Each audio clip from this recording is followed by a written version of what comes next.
Ringsiders. I am, as always, the gloriously bearded Jamie, and I am joined by the man with too many nicknames. I can't be bothered to go through them all today. Callum McInnes, how are you, Callum? I'm good, thank you, Jamie, for that wonderful introduction. But I will give you just one of the nicknames, and that is the Monday, Wednesday, and Friday Night Messiah, and that's me, Callum McInnes. So thank you. Anyway, more importantly, we have a wonderful special guest, the Gladiator of the Geeks, Riley Shepard. How are you? I'm great. How are you guys? Thank you for having me. Oh, thank you for coming on. It's a pleasure to have you here. When we were reaching out for interviews a couple of weeks ago, you were on the list of people we wanted to get in touch with based on the fact you've got such a unique character. And it's something we really want to explore a bit today. So thank you for coming on. Anytime. You made the list. You made the list. A good list. It's a good list, not like a Kevin Owens list. A good list. Exactly. You made the good lesson. You're so sweet. We were speaking before the recording a little bit about how you've just come back from your injury and then the pandemic hit. So the people we've been speaking to recently, we've been asking, what have you been doing to fill the time during the pandemic? I guess my question for you would be, what have you been doing to fill that time? But also, how does it feel to be you've just come back and then the pandemic hits? That must suck. So there's a pro and a con to the fact that I was out for about 10 months with my ACL and only came back for a couple months before all of this went off. I know how to do this now. I did it for a long time, for 10 months because of ACL. And that one was when I was also trying to work through the physical part of relearning to walk, relearning to run, all of that. So I don't have that much craziness in this time. It's just more I just want to be back in the ring. Sure. So I kind of use what I learned from that experience with my ACL. I continued to work out. I had a personal trainer, I still do, for 2 times a week, do workouts at my home. I do yoga because yoga helped a whole ton with my mobility, trying to get that back with my ACL. So that's been really supportive of everything that I do in the gym or with my personal trainer. And then I've been reading and playing video games a lot.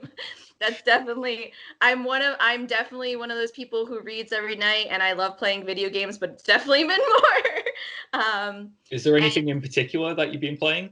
Oh, I've been sucked into Animal Crossing because Animal Crossing was perfect timing with their launch. Yeah. It came out literally as the pandemic hit. Literally on the day. Terraforming a whole entire island. I finally got all the flower colors today. I'm so excited. I'm going to ask a different question now, Callum, because I can't turn a computer on. So I'm not going to ask about that. I'm going to ask you, what books have you been reading? Because I'm an avid reader. So I'm going to ask you intellectually, Riley, what have you been reading? Well, I don't know if it's so I'm a sci-fi geek. So right now I've been reading K.F. Breene. I'm reading a book called Soulbound that I just started. I'm trying to figure out the void for my favorite series. We lost him. We found you again. Sorry. My favorite series is Dresden Files, so I'm constantly trying to find a series that will replace that for me. I'm hoping he comes out with a new book supposedly this year. He's coming out with not 1 but 2 books, Jim Butcher, and I can't wait for that. But until then, I have the free Kindle where you pretty much can rent 10 books at a time for free. You pay monthly for that. So I just kind of go through and am just reading through any sci-fi books I get my hands on. That's good to know, because I can steal some ideas, because I like to read. So if I get ideas from people, I can go out and find these books. But I don't have a Kindle because that would be a complete waste of time. Literally, if I had a Kindle, it would be at Callum's house because he'd be fixing it for me every day. Oh, no.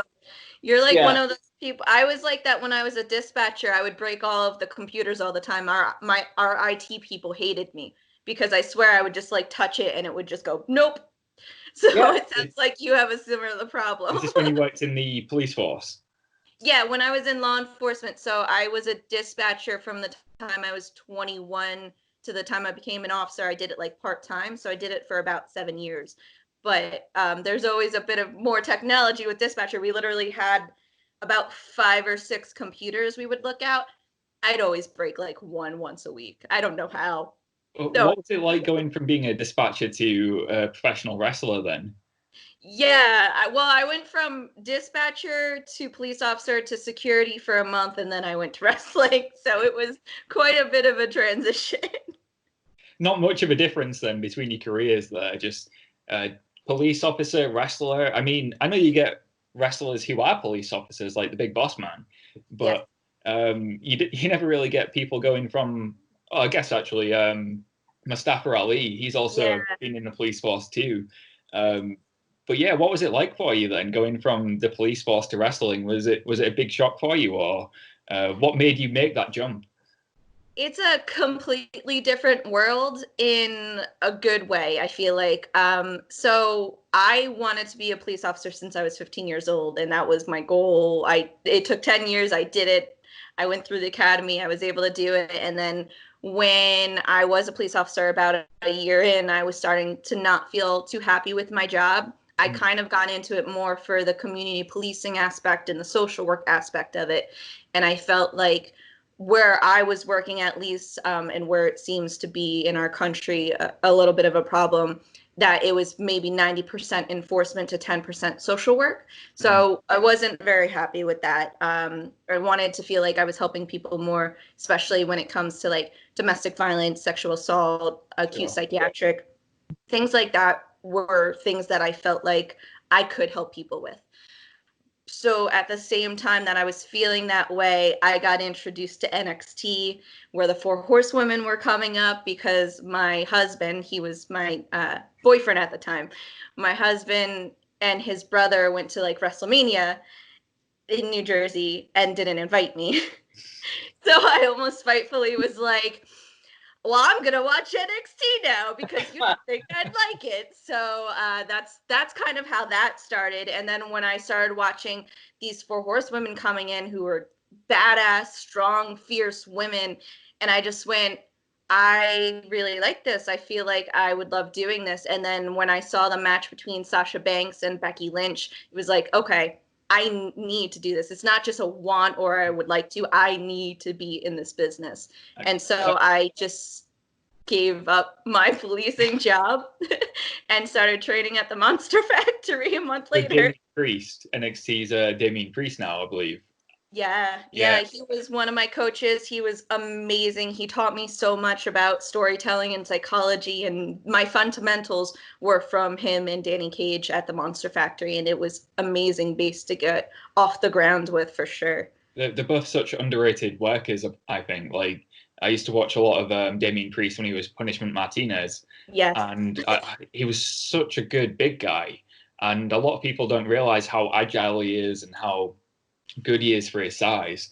Now I think he's starting to get to show that in NXT a bit, especially against like his match against Balor at Takeover in Your House. So yeah, I mean, it must have been great to train with him and absorb all that knowledge. Do you feel like you've taken anything away from the training with him, which has like specifically helped you? For sure. He helped a lot.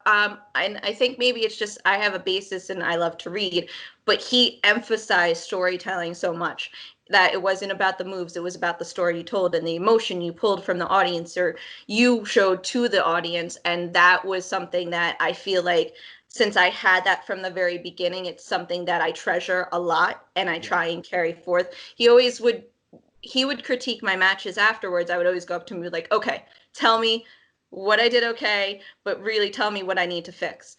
And he would be like, okay, you did this, this, and this. Why did you do that?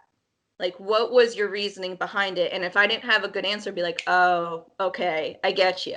So that part of it was something he really honed into me for sure. And when you started training with him, was that your first like actual introduction to wrestling training, or had you done it previously? Yeah.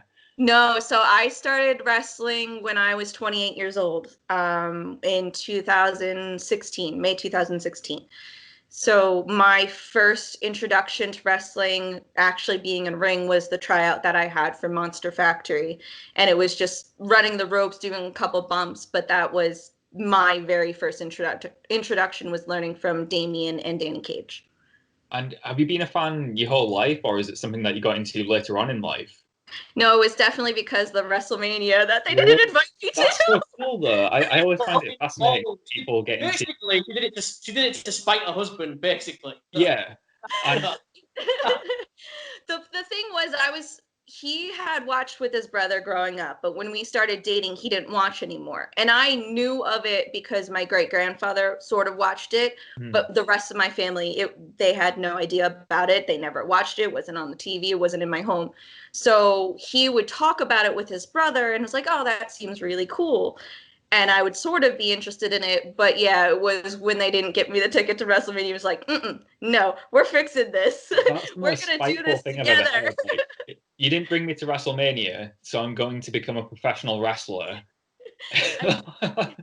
That's incredible. Fair play. Well done for your commitment right there. To be fair, it's paid off. I mean, yeah. So what you can do now is when you headline WrestleMania, not if, when, I have faith in you, Riley. I have faith. You can then not get him a ticket. There you go. No, I will never. So even though I was not invited, my husband has been literally nothing but supportive. I call him my husbander because he makes my graphics. He made my website. He helps me with my merch. He's come and sold merch for me.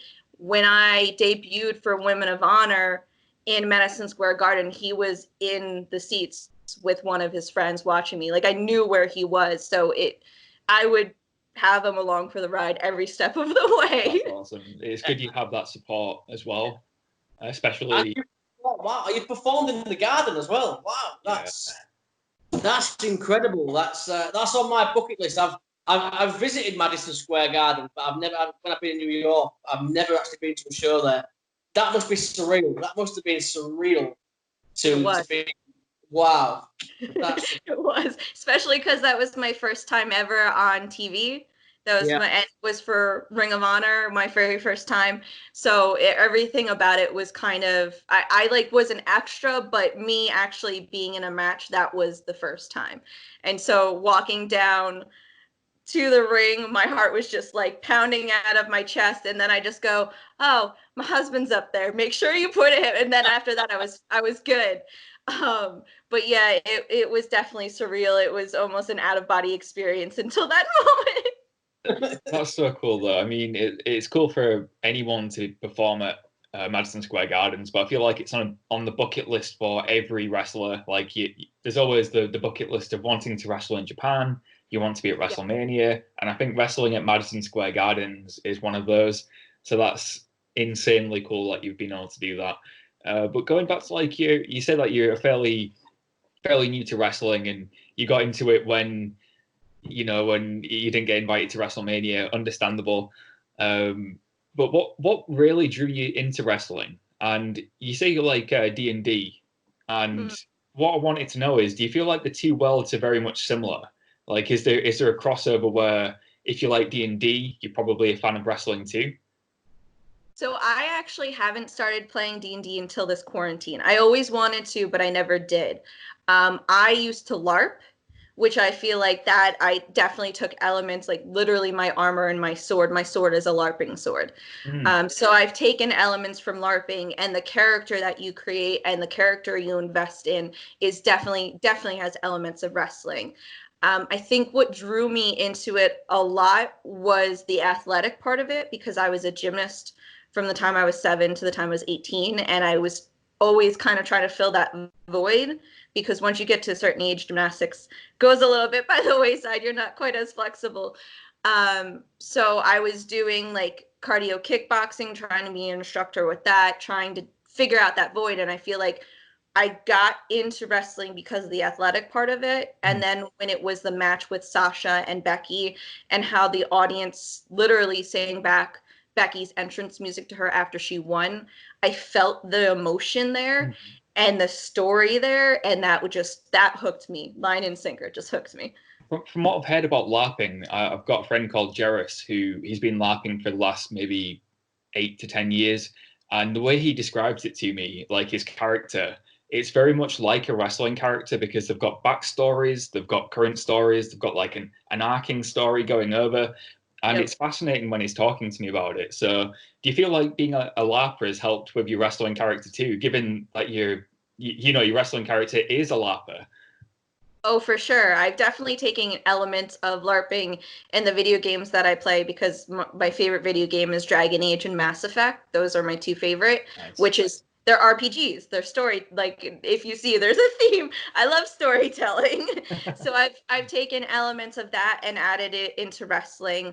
My last name Shepard is actually Commander Shepard from Mass Effect. Oh, so right, okay. There's like little subtle things. I'm from Mystic Realms, which is actually where I used to LARP. So there's like subtle things that I've brought into my geekdom, my sci-fi geekdom, and I've added them into my new geekdom. But yeah, the LARPing part and having a character and having a backstory, which is something they teach you in LARPing, like how would that character react? How would, not you, but how would this character that you created, how would they react? And so that definitely carries into wrestling for sure. That's awesome. So you feel like even though maybe talking about what LARPing? LARPing is it live action role playing? It is. Okay, LARPing is live action role playing. I'm trying to role models. Have you ever seen the movie Role Models? Yeah, absolutely. That's the one that anyone ever knows. If you don't know LARPing, that's like the mainstream one with the lightning bolt video that everyone sees. That was the first time I saw LARPing was actually from Role Models. Yeah. Then my friend got into it and I was like, oh, right. So you do that thing from Role Models? And he was like, yeah. It's like, okay, that's cool. Yeah. Yeah, it's really cool. And the one that I went to, I felt, obviously it's a movie with role models, so they didn't get as involved, but literally is a weekend of you going to a campground, and from Friday night till Sunday morning, they literally say game on and game off. You are that character. You are doing trails with, they call them NPC characters, which are like the bad guys you have to fight or who give you quests, kind of like a video game. And it leads to the main battle on Saturday night where everything that culminated through Friday and Saturday morning, it leads to this huge battle and everyone coming together and clashing. It's really cool. It's a fun experience for sure. I have always wanted to go along to it, like it sounds really cool, actually, to be fair. I'm not familiar until you mentioned Role Models, but now it's like, this sounds actually really cool. You've sold me. Callum, we're going to become LARPers. Pardon? We're going to become LARPers. Okay, let's do it. Let's do it. For sure. And when I got into it, I was actually going through a really bad breakup, and my friend who LARPed was like, hey, do you want to go dress up in the woods and hit people? I was like, yes. So that's literally how I got into it. And then you realize there's such an underground world of everything, but it's a lot of fun, and you get this community, kind of like wrestling. You end up with a community who enjoys and has the same passions as you. I feel like it's two very passionate communities, like you said. If you're a wrestling fan, if you speak to someone else who likes wrestling, it's like you've known each other your whole life. You've got that one thing in common. You might disagree on everything, like, oh, AEW is better. Oh, I love NXT, that kind of thing. But you're still wrestling fans, and it seems like you've got that connection. Do you feel like it's the same with people who LARP as well? Oh yeah, for sure. And there's it's funny because you can disagree, but it's like surface disagreement where the next day you're perfectly fine and friends. Like you can have your opinions and your disagreements, but at the end of the day, you're just passionate about LARPing or you're just passionate about wrestling. And that's why you're even having the disagreement to begin with. But I got both when I was LARPing and now with wrestling, I have such a diverse community that I wouldn't have had in my life without it. And it's amazing to me. What do you feel like the similarities are between the two worlds then? Like, because to me as an outsider, I guess like I look at the two and I've always thought of wrestling as a form of escapism for myself. Mm-hmm. It's a world that I can just throw myself into and forget about all the worries and issues that I'm having in my life. Mm-hmm. And is that the same for LARP as well? Because that's what it would feel like for me. It is for sure. And growing up reading was that escapism for me. So it's kind of like what you're reading on the pages, you now have become that character and they're now leaping off the pages and you're immersing yourself for an entire weekend into this character, into this storybook that is coming to life at like literally in this campground, and you're all working together to make this storybook come alive.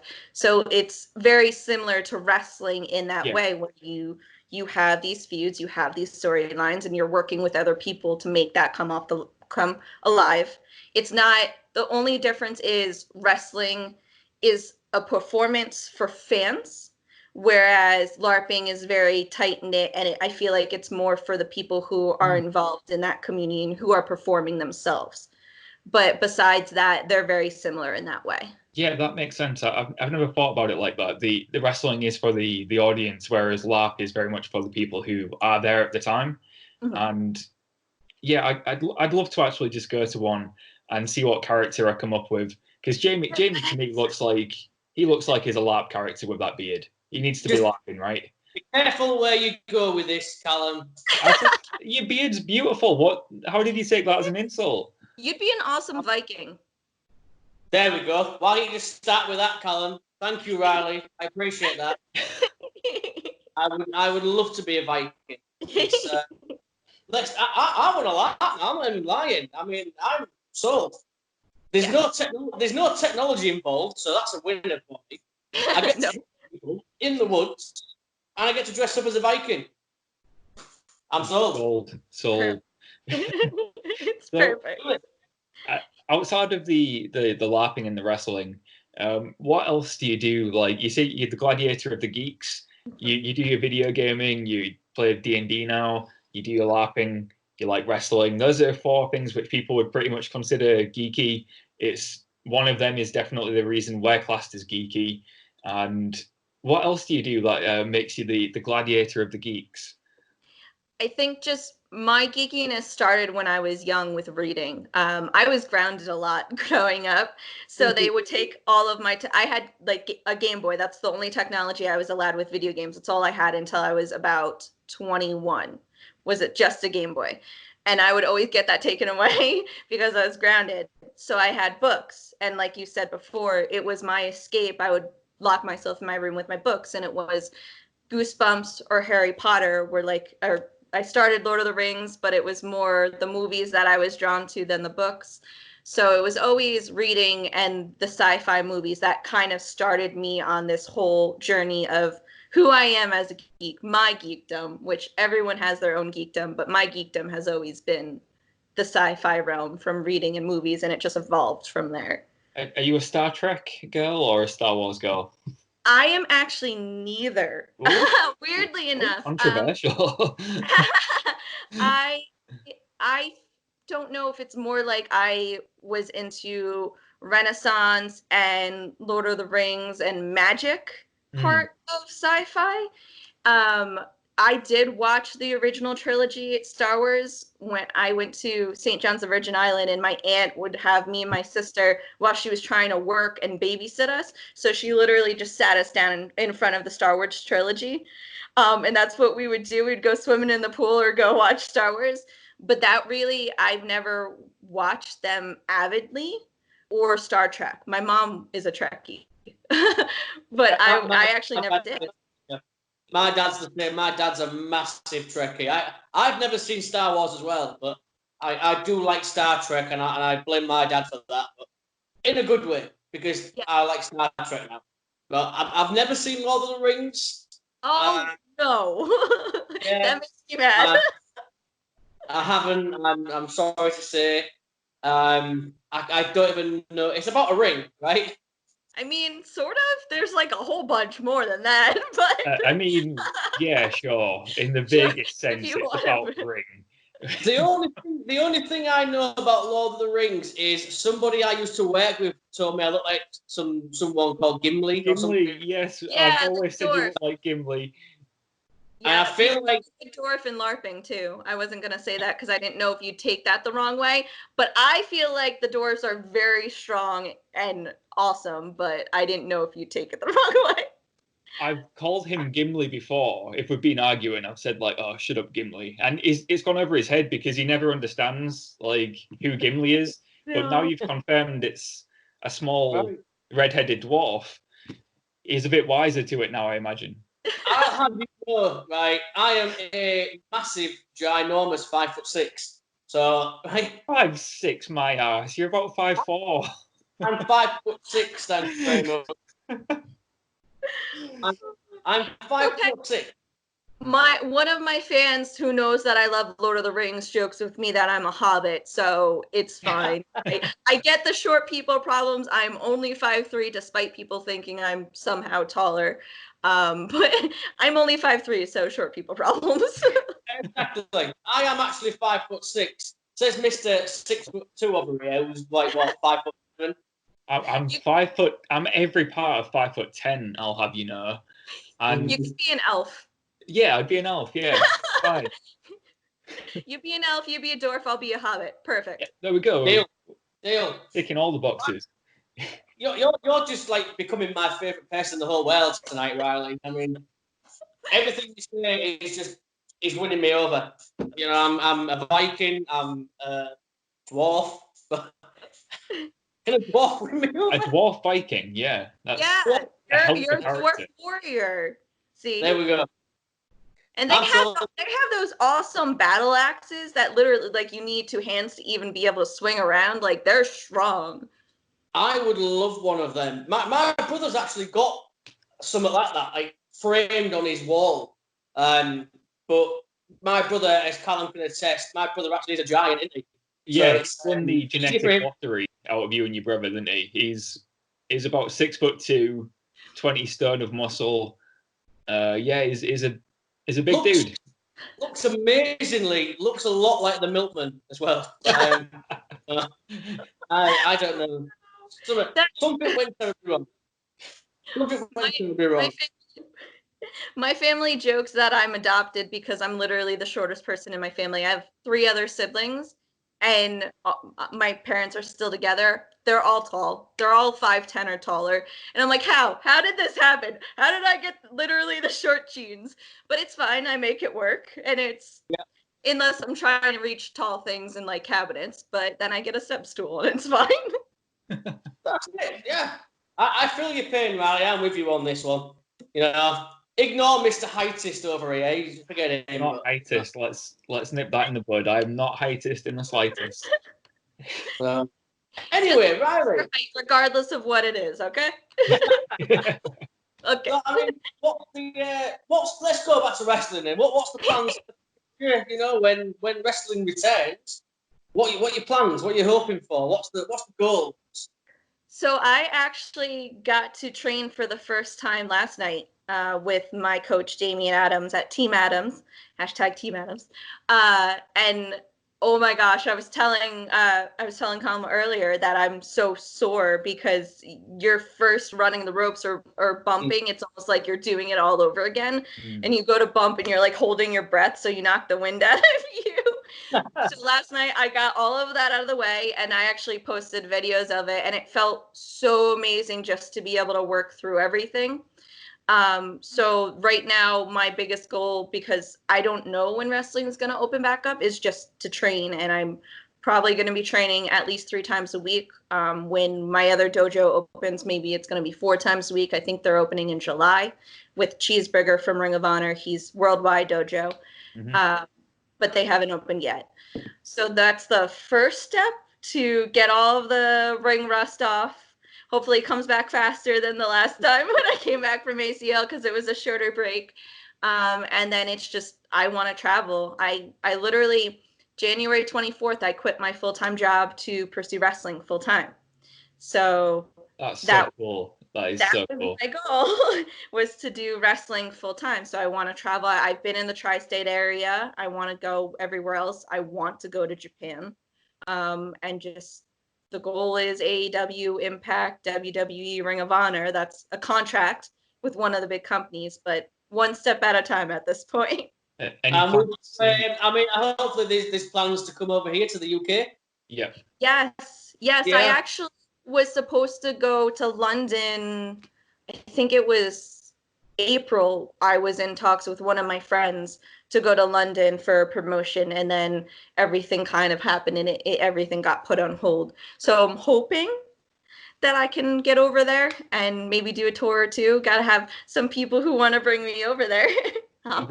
We'll make it known, like, not that we have any like pull in the UK, but we'll put out a few tweets about it. We'll sort something out. And if you do come over, you'll have 2 fans in the front row. We'll be there. Yay!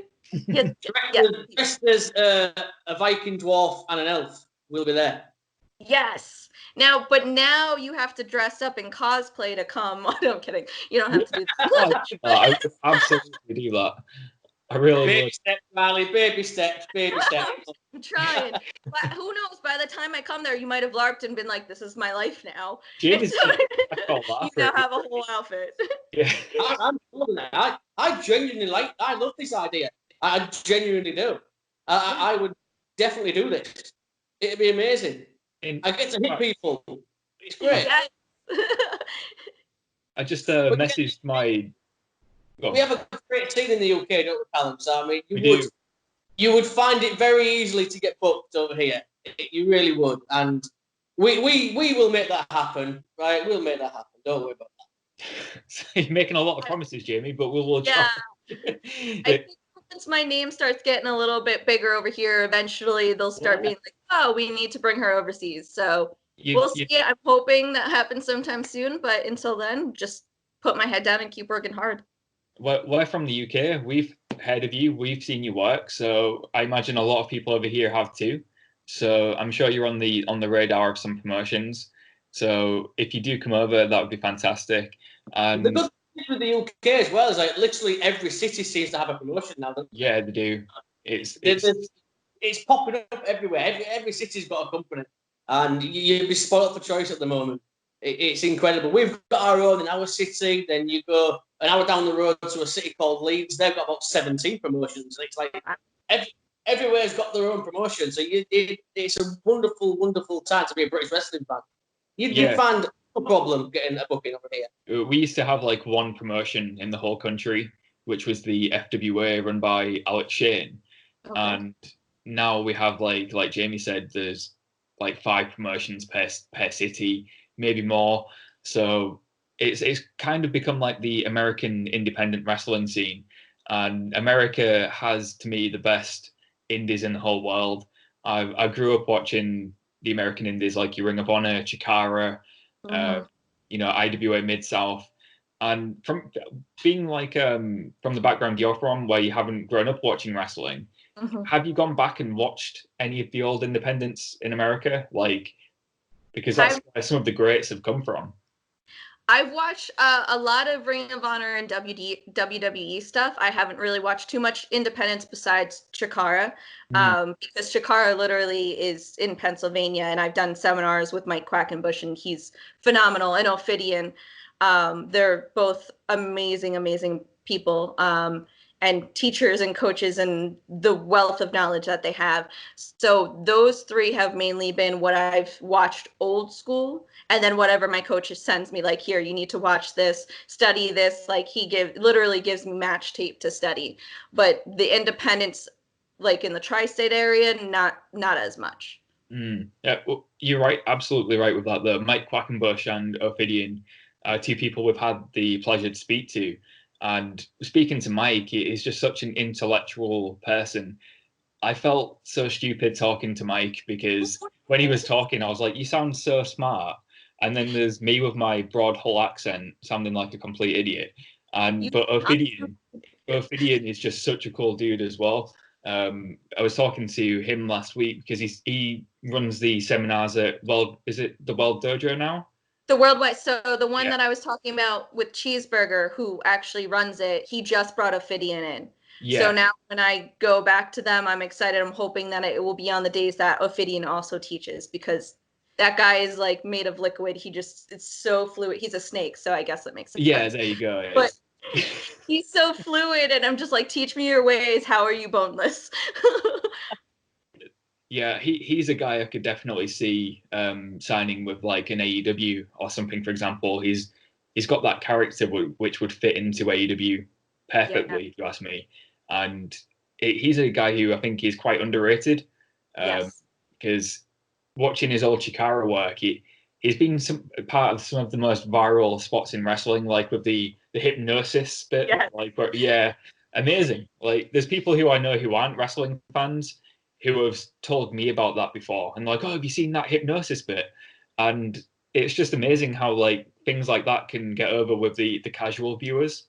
Yeah. I actually saw that live. Oh, really?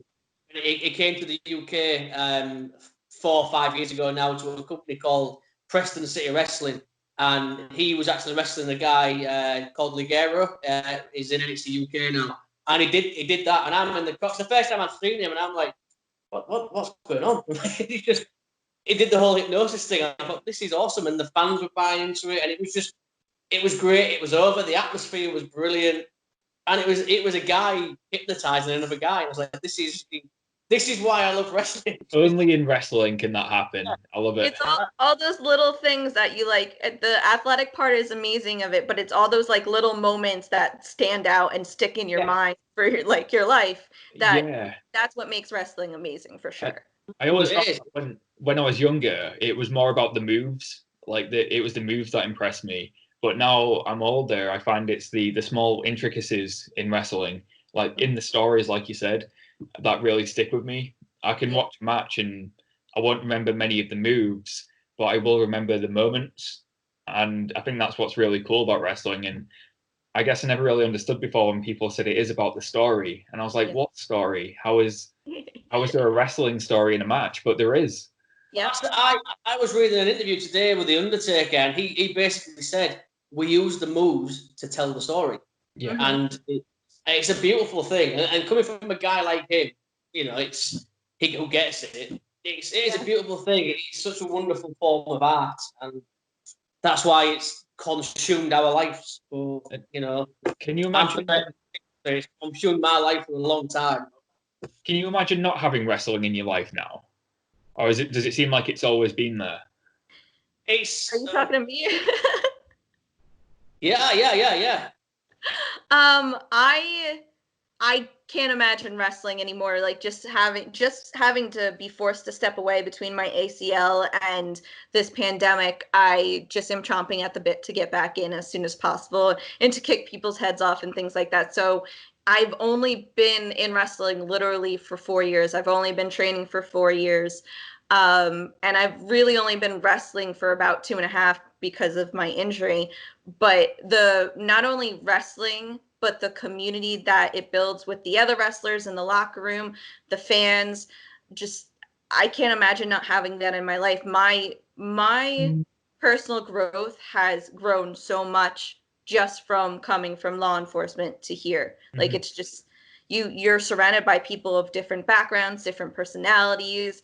They all bring something to the table. And then just having these fans who you never imagined like it's possible. I'm just completely humbled every single time. Every single time a little kid is like, hey, can I take your picture? Or having someone reach out and be like, hey, I'd love an 8x10. I haven't seen you yet, but I want to see you. It's humbling to me. And I can't imagine not having all of these people in my life anymore. Yeah, I can imagine that's the case. Like I said, you didn't watch wrestling growing up, but you found it and now it's part of your life. You love it. I always think that's really cool when people find wrestling later on in their life, but still become huge fans, because I really do think wrestling is for everybody at any age. I don't think it's just for kids. I think there's something in wrestling for everybody that anybody can enjoy, regardless of how old you are. And I think a lot of people don't really understand that if they're not fans. But once they find it and they watch it, most people end up loving wrestling. Yeah. And it's funny, my father-in-law doesn't really like wrestling. It doesn't really get it. But he's come to watch me at Dropkick Depression in one of my old matches at MFPW. And Dropkick Depression has a bunch of people from Chikara. So it's a very interesting atmosphere to try and introduce to someone who's not a fan at all. And he's so funny because he's like, it's okay. I like your matches. So he's really nice about it. But everyone else, like my best friend and her mom, they came to my my first match back against Darius Carter at BCW after my ACL injury. And I remember during the match just literally hearing it was her first time ever seeing me wrestle. Literally hearing them screaming at the top of their lungs the entire time. And she came up to me, she's like, "Oh my God, that was so amazing. I can't," she's like, "You need to let me come again." I'm like, "I don't need to let you, like, just come." Just come and enjoy it. I'm so happy you had fun. I'm so happy you enjoyed the show. And this is my best friend who I've been friends with her since I was 7. And it was her first time seeing wrestling at all. That's so cool. So the first time she saw wrestling was your match. Yeah. It was the whole show, but yeah, that was the first time she ever saw me wrestle, was the comeback match. That's awesome. Cool. It was really cool. Thing, told you, wrestling's a beautiful thing. Yes. So before we start wrapping things up, I usually ask, what's next for yourself? Like, where can we find you in the coming months? I'm guessing right now that's still a little bit up in the air, a bit undecided. But I'm hoping, like we said before, we get the chance to see you in the UK. That would be fantastic. And if you do, let us know. We'll be there. And is there anything coming up that you want to promote? Like, I know you've got a store with What a Maneuver. Yes, I do. So it is What a Maneuver. I tried to say the whole line and someone said it was too long. So just Google What a Maneuver and Riley Shepard and you'll find my page. I do also have a website, RileyShepard.com. And I'm on all social media platforms at The Riley Shepard. And I don't have any dates coming up, unfortunately, obviously, because things haven't opened up. But I know there's a lot. I've still been in touch with promoters, so I'm still the Rogue Women's Warrior Champion. So whenever that starts back up, I will definitely be there. And BCW and NYCW and quite a few other places. I'm still, as soon as they open, I'll be there. Perfect. So we can find you on social media at The Riley Shepard, was it? Yep, at The Riley Shepard. The Riley Shepard, perfect. Jamie, you were throwing me off then. I was wondering what the hell you were doing. You were walking around your house. I was like... I am incredibly professional. I forgot to put my phone on charge. So I've done it now before I go. Good. Well done, Jamie. I'm proud of you. I'm glad you figured that out before it shut off, though. So that's good. Yeah. It would be really awkward if it just cut off and Jamie left. He was done. He was done with the conversation. He's out. He's out now. I left my charger in the room. I had to go and get it. I do apologise. I tried to walk in front of me still so you can see me. You had your thumb over half the camera. Yeah, you reminded me of like the grandparents who are trying to figure out Zoom during all this time, and they're like this close. That's what it reminded me of. That's basically Jamie. Brother. That's pretty much me. Yeah, I don't get it. The amount of times we record an episode and I'm literally a beard, and it's just the lower half of it. It's just this beard with a mouth talking. That's it. Well, at least they got the good part, right? Yeah, exactly. Your nice, luxurious beard. There we go. The ratings. This is the ratings. It would be awesome to get you on again in the future. And like when wrestling's back to normal, let's see what's going on with Riley Shepard and let's see where you're going to be wrestling. I'm hoping we're going to see you in AEW NXT sometime. I think you've definitely got a unique enough character to stand out in that kind of environment. And I've actually just got a message off my friend who I said, I'm talking to a girl who LARPs, a wrestler. And he said, if ever she comes to England, she's welcome to come LARP with us. So I think it's called Empire. So it's I think there's 2,000 people who do this one, and it's in a field, and they're all like, I can't do it justice, but he said if you ever come over, you're more than welcome to go LARP with him. So oh my goodness, that makes me so not only will I come for wrestling, but I also get LARPing. Like I need to be over there as soon as possible, and you both would need to come if I went LARPing at Empire for sure. Count us in. We're there. I'm already there. I'm there. Yes. But yeah, thank you so much for joining us today, taking the time to talk to us. We really appreciate it. And we can't wait to be able to get back to wrestling. We know you've had your injury, you've come back, and now the pandemic's hit. But really can't wait to see you once wrestling's back to normal. Oh, thank you so much. And we all can't wait for wrestling to be back to normal. But until then, at least we can see each other, right? Absolutely. Sort of. Sort of, yeah. But thank you, and we'll be back on Monday with Ringsiders Roundup. Goodbye. Thank you.